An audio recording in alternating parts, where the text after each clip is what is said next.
இன்றைக்கி டே 5. நான் 5 டேஸில் 1 kg நான் ரெடியூஸ் பண்ணியிருக்கேன். வாங்க எப்படின்னு பார்க்கலாம். இன்றைக்கி டேட் பார்த்திங்கன்னா April 27.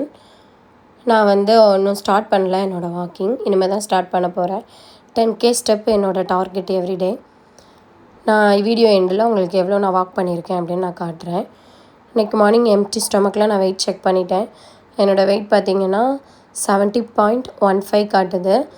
ஃபஸ்ட் டே பார்த்திங்கன்னா நான் 71.15 இருந்திருப்பேன். 1 kg எனக்கு ரெடியூஸ் ஆகிருக்கு. பட் ஃபஸ்ட்டு 3 kg கொஞ்சம் சடனாகவே நமக்கு எல்லாருக்குமே வெயிட் லாஸ் ஆகும். இது வாட்டர் வெயிட்டு தான். பட் இதுக்குமே கன்சிஸ்டன்சி ரொம்ப முக்கியம். டயட்டு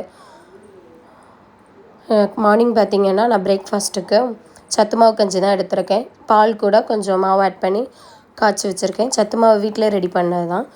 சுகர் ரொம்ப கம்மியாக ஆட் பண்ணி எடுத்துக்கிட்டேன். 11 o'clock எனக்கு கொஞ்சம் பசியாக இருந்துச்சு. ஃப்ரூட்ஸ் எதுவும் இல்லை.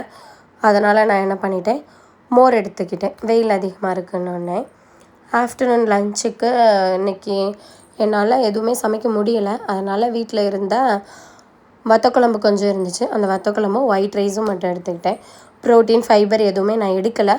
பட் இது அன்ஹெல்த்தி, இப்படி சாப்பிடாதீங்க.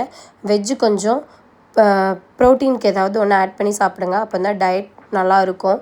வாட்ரு பார்த்திங்கன்னா 3 லிட்டர் நான் கம்ப்ளீட் பண்ணிட்டேன். வாக்கிங் பார்த்திங்கன்னா நான் 5K தான் கம்ப்ளீட் பண்ணியிருக்கேன். ஏன்னா எனக்கு ஃபங்க்ஷன் எங்கள் வீட்டில். அதனால் என்னால் எதுவும் சரியாக பண்ண முடியலை.